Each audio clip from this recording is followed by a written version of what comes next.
We were talking about the business and the economics of the NHL getting a $2 billion deal yesterday with NBC. What sort of cut do you get of that? Well, let's back up for a second. I could listen to Bob McKenzie talk about things the way he just was for hours, because he is so right, and so many people lose perspective over where the game and the business of the game are, and he was bang on. I get no cut. I do this for the love of the game. All right. Well, Gary, don't be sucking up. And is this the Coyotes' last game in Phoenix? What's the story? Nobody knows the answer to that question, and it's ironic because I know there was a whole spree of stories on day one of this series that we had a deal and we were just holding the announcement until they're done playing. If the Coyotes lose tonight, I assure you I have no announcement to make.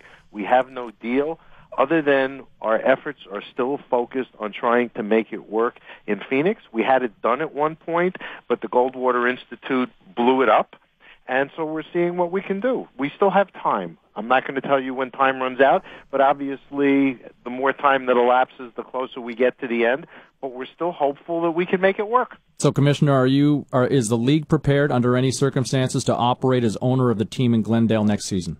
Well, that's not the plan. Because I know this gets misreported also. They talk about, the owners must be so upset because of the money we're losing. People tend to forget the city of Glendale is paying this year's losses, not the NHL, not the clubs. And so ultimately, for that to happen, Glendale would have to be willing to do that again. But I think at some point, if this doesn't come together, everybody's going to conclude that everything possible was done and it didn't work. We're hoping not to get to that point, and I think there's still a significant chance that we won't get to that point. Gary, whether it's this time or another time, there are people in Winnipeg who are very impatiently awaiting an arrival of an NHL franchise. How do you see that market in terms of viability for your league at this point? It's interesting talking about Winnipeg and people being impatient because people in Winnipeg know it's not fun to lose your franchise. And that's part of the reason that we do the things we do for our fans everywhere, to not move franchises unless you absolutely have no choice. Obviously, and it's been well chronicled, there are people interested in owning a franchise in Winnipeg. Obviously, if you're interested in owning a franchise in a particular market, you think it will work. They have a building which they didn't have when the Jets left. And so I don't want to raise expectations. It's not fair to the fans. But if we have to move a franchise, there are places that have expressed interest that we would strongly consider. And obviously, Winnipeg is on that list and probably very high up on that list. Gary, you said that the Goldwater Institute blew this deal up. Are we to presume then that the deal that was on the table involving Hulsizer, City of Glendale, and the National Hockey League is dead? And is it possible still for Hulsizer to own this franchise, or are the efforts that the league is making to try and keep this thing afloat involve other scenarios other than Hulsizer? That was a compound question, and the answer is no and yes. So let me explain the answer. The fact of the matter is, when I said the Goldwater blew it up, I was a little too flippant, short-handing it, because when you're dealing with something as long as we have, you tend to talk in code and shorthand, and I shouldn't have done that. The fact of the matter is, we had a deal that was ready to go, but because of the actions of the Goldwater Institute, an essential element of that deal, namely the sale of bonds, was put in jeopardy, and the market, in effect, collapsed. And what everybody has been working on is an attempt to see if there is some basis upon which that market could be resurrected, or there perhaps might be another way to finance this transaction from the city's standpoint. So Mr. Hulsizer, who I spoke to recently in the last hour, who I believe is attending the game tonight, is still engaged, but we don't yet have a framework in place that would enable the transaction to close and conclude the way we had hoped, because Goldwater had made the bonds, for lack of a better word, unappealing to the marketplace by their threat, not their actual suing, but their threat to sue. Because if you're in the business of buying bonds as an investment, and that's your job, and you can buy any number of thousands of different municipal bonds, why would you buy bonds that are under threat of litigation? NHL Commissioner Gary Bettman joining us here on Cybulski and Company.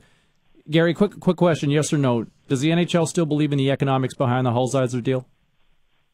I don't understand the question. Well, what about the league financing the purchase and taking the risk, since the city of Glendale apparently can't do it because of the Goldwater Institute? Well, we're not typically in the business of owning or financing our clubs. And if you take a step back, we only bought this club because we found ourselves in litigation and in bankruptcy court, and I wanted to make sure that the bankruptcy court judge, in deciding the profound issues of whether a sports league has the right to approve its owners and whether a sports league has the right to determine where its franchises are to be located, I wanted to make sure he wasn't encumbered by the practicality that maybe there was no other purchaser for this franchise.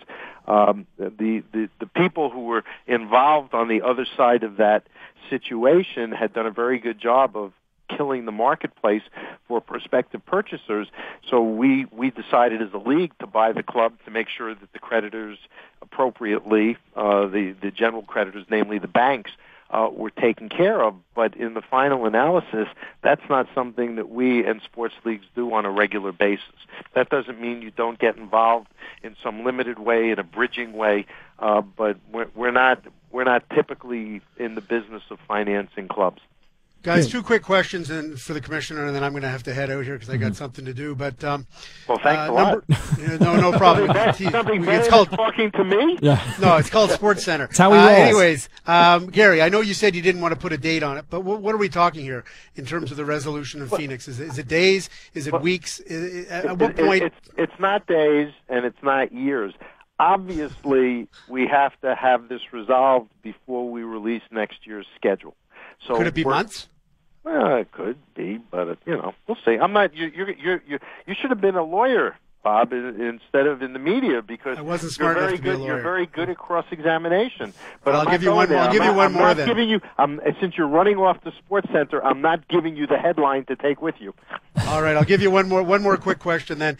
Atlanta Thrashers. Is it 100% certain that they will be playing in Atlanta next fall, or is there a chance that whatever happens with the Phoenix Coyotes, that Atlanta may also be in a position where they need new ownership or may need to move? Well, I think everybody agrees they're looking for new ownership, and as we have this conversation today, I have no expectation of anything other than that they're going to be in Atlanta. Well, Bob, thanks a lot, guys. NHL insider Bob McKenzie joining us in conversation with the NHL Commissioner Gary Bettman. Gary, back to you for a second here now with respect to the way that the economics work, I guess, with the NBC deal yesterday and the Versus deal as well. A lot of talk that Phoenix is the 12th largest market in the U.S. How does that impact, I guess, the deal if Phoenix is ultimately gone from the National Hockey League? It doesn't impact the deal at all, and I actually think they're bigger than the 12th market. I think they're like 6th or 7th or 8th or something. But the fact is, one has nothing to do with the other. It has no bearing on that at all? None. Well, if it's even bigger, I would think that would be a lot of eyeballs then, wouldn't it? It may be. But the fact is, it has nothing to do with the new deal we made with NBC Sports Group. So then why aren't you in Winnipeg already then? Because we do everything possible to protect our fans against moving franchises and disconnecting them with the franchises they root for. Well, where was that 15 years ago? I'm glad you asked that. Where it was we did everything possible in Winnipeg, and there was no prospect of a new building, and nobody wanted to own a team there anymore. And that's the only reason the club moved. We didn't decide we wanted to leave Winnipeg. Winnipeg at the time chased us away because nobody wanted to own the team there. And in fact, I believe either the province or the city was partially funding the club, and they didn't want to do that anymore. Gary, maybe you could explain this to us, though. You've got people in Canada who are willing to pay cold, hard cash for an NHL hockey team, either a cash or a bank loan, and yet we're sitting here talking 2 years after the Coyotes declared bankruptcy. We're sitting nearly 2 years. We're sitting here talking about bonds and very inventive financing. Why can't you find somebody to pay that $170 million in cash in Phoenix? Well, we had a deal done, as I said, and then part of the financing of the deal didn't come through because the Goldwater Institute threatened the bonds.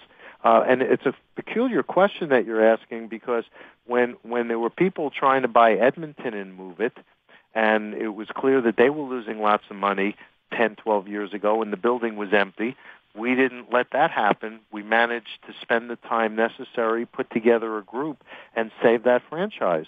It's not about who has money to buy a club and take it where they want. It's about the covenant we have with our fans everywhere, that unless we have no choice, we don't run out on you. Would you ever talk to Jim Balsillie again about purchasing a team? Jim Balsillie about anything. Mm-hmm. Have you talked recently? No. Would it be worth making a phone call again? For what purpose? I don't know, to save the Phoenix Coyotes? I don't think he's interested in owning a team in Phoenix, and I don't think under the current circumstances, he's somebody that the owners are willing at this point to admit is a partner in the league. Gary, at this point, a lot of commissioners, given that the fact that your greatest player, probably the greatest player of his generation, Sidney Crosby, is out with a concussion, a lot of commissioners would be in a state of what I might call panic. If it was, say, Michael Jordan in the 1990s, I would venture to guess that David Stern would be very upset about whatever brought Michael Jordan to the sidelines. How do you feel about the fact that Crosby's still out, and the fact that there's this epidemic of headshots that in a lot of eyes has not been taken care of? Well, first of all, I think it's good when you ask a question like that if you have your facts correct. The first is, I know the commissioners of all the major sports, and most of them don't run around panicking about anything. We all have very serious jobs. We have games to run, leagues to run, businesses to run, and you don't run those businesses by panicking, particularly if you think and you know that the media is hyperventilating on any particular issue. That's not how a well-run league gets run, by overreacting or by panicking. Secondly, I'm very upset that Sidney Crosby is injured, or any of our players get injured, but this is a physical game, and there are going to be injuries. And finally, it's not headshots that's causing the increase in concussions. We go back in 1997, we started a concussion working group. We were the first sports league to do it. Players Association, doctors, trainers, the league involved to deal with concussions. We were the first sports league to do baseline testing. We were the first sports league to have protocols for diagnosis and return to play decisions. We've amended our rules. We've worked on equipment, all to try and make the playing environment as safe as possible. Now, more concussions are getting diagnosed than ever before, in part because we're doing a better job proacting and diagnosing concussions. We're much more conservative than ever before in treating them, and I think we lead professional sports in doing that. The other thing that's most interesting is the increase in concussions seems to be coming not from headshots. It seems to be coming from collisions, from players tripping and falling and banging their heads either on the boards, glass, or ice, or taking pucks to the head. The increase isn't because of headshots.